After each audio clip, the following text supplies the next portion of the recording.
Guys, taste Africa വിത്ത് ആഷി എന്ന നമ്മുടെ YouTube ചാനലിലേക്ക് എല്ലാവർക്കും സ്വാഗതം. അപ്പോൾ ഇത് നമ്മൾ കോട്ടയത്തൂടെ ഉള്ളൊരു യാത്രയിലാണേ. അപ്പോൾ എല്ലാവരും പോയി വീഡിയോ കാണണം. വീഡിയോ എല്ലാവരും ഹൈപ്പ് നമ്മുടെ കോട്ടയം യാത്ര എല്ലാവരും കാണുക, സപ്പോർട്ട് ചെയ്യുക. അപ്പോൾ നമുക്ക് വീഡിയോയിലേക്ക് പോകാം. നമ്മുടെ വീടിന്റെ അടുത്തുള്ള ലുലുവിന്റെ വാതിലിലൂടെയാണ് യാത്ര ചെയ്യുന്നത്. അപ്പൊ നമ്മുടെ വീട്ടിൽ നിന്ന് ഒരു 5 മിനിറ്റ്സേ ഉള്ളൂ ലുലുവിലേക്ക്. അപ്പൊ ഇതാണ് നമ്മുടെ കോട്ടയം ലുലു. കാണാൻ പറ്റുമെന്ന് തോന്നുന്നില്ല, എങ്കിലും ഇതാണ് കോട്ടയം ലുലു. കുറച്ച് യാത്രയേ ഉള്ളൂ. അപ്പൊ കോട്ടയം ലുലുവിൽ ആരെങ്കിലുമൊക്കെ വരുവാണെങ്കിൽ നമ്മളെ കോണ്ടാക്ട് ചെയ്യണേ. ഇതാണ് സിമെന്റ് കവല എന്ന് പറയുന്നത് ജംഗ്ഷൻ. ഇവിടുന്ന് നമ്മൾ റൈറ്റ് എടുത്തിട്ട് ബൈപ്പാസ് വഴിയാണ് പോകുന്നത്. എങ്ങോട്ടാ പോകുന്നെന്നുള്ളതൊക്കെ ഞാൻ പറയാം. അത് പലർക്കും പുതിയ കാഴ്ചയായിരിക്കാം. അപ്പോ പോവാം. ഈ ബൈപ്പാസ് എന്ന് പറയുന്നത് നമ്മുടെ MC റോഡിൽ നിന്ന് ഉള്ള ബൈപ്പാസ് ആണ് കുമരകം പോകാനായിട്ട്. അപ്പൊ എറണാകുളം, തൃശ്ശൂർ, പാലക്കാടൊക്കെ ഉള്ളവര് ഈ വഴിക്ക് വരുമ്പോൾ നമ്മുടെ ലുലു മാളിലേക്ക് വരണമെന്നുണ്ടെങ്കിൽ ഈ ബൈപ്പാസ് കയറി വരാം കേട്ടോ. തിരക്ക് വളരെ കുറവാണ്. 2 വശവും പാടമൊക്കെ ആയിട്ട് 2 സൈഡിലും മരങ്ങളൊക്കെ ആയിട്ട് നല്ല ഒരു കാഴ്ചയാണ് ഇവിടെ ഉള്ളത്. വൈകുന്നേര സമയങ്ങളിൽ ഇവിടെ ചെറിയ സ്നാക്സ് ഷോപ്പുകളൊക്കെ ഉണ്ടാവും. ടീ കാണും, പായസം കാണും, പിന്നെ താറാവ്, കോഴി അങ്ങനെയുള്ളതൊക്കെ ഫ്രഷ് ആയിട്ട് ഇവിടുത്തെ ഈ സൈഡിൽ നിന്നൊക്കെ വാങ്ങിക്കൊണ്ട് പോകും. അങ്ങനെ സെയിലൊക്കെ ഇവിടെ നടക്കുന്നുണ്ട്. അപ്പോൾ നല്ലൊരു കാഴ്ചയാണ് ഇവിടെ കാണാൻ പറ്റുന്നത്. 2 വശത്തും നമ്മുടെ പൂക്കളൊക്കെ ആയിട്ട്, പൂക്കളല്ല ആമ്പലൊക്കെ ആയിട്ട് വന്നു കഴിഞ്ഞാൽ കുറച്ച് ടൈം ഈ റോഡ് സൈഡിലൊക്കെ നമുക്ക് സ്പെൻഡ് ചെയ്യാൻ പറ്റും. അപ്പോൾ നമ്മൾ മുൻപോട്ട് പോവുകയാണ്. നമുക്ക് ഒരു 1/2 മണിക്കൂർ യാത്രയുണ്ട് കേട്ടോ. അപ്പം എവിടാണെന്നൊക്കെ അവിടെ ചെന്നിട്ട് നിങ്ങളെ കാണിക്കാം. പോകുന്ന വഴിക്ക് അപ്പൂൻ്റെ ഒരു ഫ്രണ്ടിനെ കാണാനുണ്ട്. അപ്പം അതെല്ലാം കണ്ട് നമുക്ക് പോവാം. നമ്മുടെ കോട്ടയം കുമരകം റൂട്ടാണ് ഈ കാണുന്നത്. 2 വശം പാടമൊക്കെ ആയിട്ട് നല്ല ഭംഗിയല്ലേ. കോട്ടയത്ത് വന്നിട്ടുള്ളവരുണ്ടോ, അല്ലെ വരാൻ ആഗ്രഹിക്കുന്നവരുണ്ടോ? അപ്പോൾ നമ്മുടെ കോട്ടയം കുമരകം റൂട്ടിലുള്ള യാത്ര. ഇവിടെയൊക്കെ വെള്ളം കയറുന്നതാണേ. ഒരു ചെറിയ മഴ പെയ്താൽ പോലും റോഡിലെല്ലാം വെള്ളം കയറും. ഇപ്പം മഴ കുറഞ്ഞത് കാരണം വെള്ളമൊക്കെ ഇറങ്ങി നിൽക്കുകയാണ്. നല്ല നാടൻ കാഴ്ചകളാണ്. ഫൈനലി നമ്മൾ എത്തിയിരിക്കുന്നത് കുമരകത്താണ്. നമ്മൾ ബ്രേക്ക്ഫാസ്റ്റ് കഴിക്കാൻ കയറിയിരിക്കുകയാണ്. അപ്പോൾ ചീപ്പുങ്കൽ എന്ന് പറയുന്ന സ്ഥലത്തേക്കാണ് നമുക്ക് പോകേണ്ടത്. റോഡ് കണ്ടോ. ഒരിക്കലെങ്കിലും വരേണ്ട ഒരു സ്ഥലമാണ് കേട്ടോ നമ്മുടെ കോട്ടയം കുമരകം എന്ന് പറയുന്നത്. ഒരുപാട് കാഴ്ചകളുണ്ട്. നമ്മളിപ്പോൾ കുമരകത്തൂടെ ബോട്ടിങ് നടത്തിക്കൊണ്ടിരിക്കുകയാണ്. നമുക്കൊരു ഗസ്റ്റ് ഉണ്ടായിരുന്നു UK നിന്ന്. അപ്പോൾ അവരുമായിട്ട് നമ്മളിവിടെ വന്ന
നമ്മുടെ ഗസ്റ്റ്.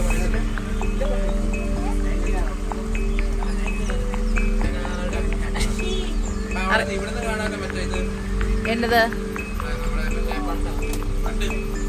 കാണാം.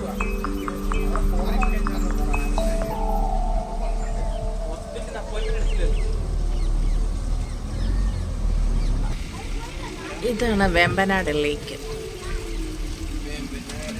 എത്രയെന്ന് കാണാൻ പറ്റത്തില്ല, അത്രയ്ക്ക്. ഒരു ഭാഗം മുഹമ്മ, ആലപ്പുഴയൊക്കെയാണ്. നമ്മൾ പണ്ട് വന്നിട്ടുണ്ടായിരുന്നു. ഇപ്പോൾ ഒരുപാട് നാളിന് ശേഷമാണ് ബോട്ടിങ്ങിന് വരുന്നത്. ഇത് ഇവിടുത്തെ റിസോർട്ടുകളാണ്. ഇവിടെ ഒരുപാട് ഷൂട്ടിങ്ങും programmes, marriage function, birthday function, അങ്ങനെ കുറേ ഈവൻറ്റ്സ് ഒക്കെ നടക്കുന്ന സ്ഥലമാണ്.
ഏകദേശം ഒരു 1.5 മണിക്കൂറത്തെ യാത്ര ചെയ്തു. അപ്പം നമുക്കിവിടെ കരിക്ക് കിട്ടുമെന്ന് അറിഞ്ഞു. അപ്പോൾ കരിക്കിന് വേണ്ടി വന്നതാണ്, കരിക്ക് കുടിക്കാൻ വേണ്ടി വന്നതാണ്. നല്ല യാത്രയായിരുന്നു. പിന്നെ ഓണം കഴിഞ്ഞത് കൊണ്ട് നല്ല രീതിയിലുള്ള ടൂറിസ്റ്റുകളുണ്ടായിരുന്നു. എങ്കിലും കുഴപ്പമില്ല, അടിപൊളിയായിരുന്നു കേട്ടോ. അപ്പോൾ നമ്മുടെ കുമരകം ബോട്ടിംഗ് യാത്രയൊക്കെ കഴിഞ്ഞു. നമ്മൾ അവിടെ നിന്ന് ഇറങ്ങി. ഇന്നത്തെ വിശേഷങ്ങൾ ഇതൊക്കെയായിരുന്നു. നമ്മുടെ ഗസ്റ്റിനോടൊപ്പം അപ്പു ഉണ്ടായിരുന്നു, അക്കു ഉണ്ടായിരുന്നു, ഞാനുണ്ടായിരുന്നു. അപ്പോൾ അതൊക്കെ കഴിഞ്ഞ് തിരിച്ചു പോരുന്ന വഴിയാണ്. അപ്പോൾ നമ്മുടെ ചാനൽ എല്ലാവരും ഒന്ന് സപ്പോർട്ട് ചെയ്തേക്കണം. ഇതുവരെ സബ്സ്ക്രൈബ് ചെയ്യാത്ത എല്ലാവരും ഒന്ന് സബ്സ്ക്രൈബ് ചെയ്ത് നമ്മുടെ ഈ വീഡിയോയ്ക്ക് ഹൈപ്പ് ചെയ്ത് നമ്മളെ സപ്പോർട്ട് ചെയ്യണേ. അപ്പോൾ ഓക്കെ, ബൈ.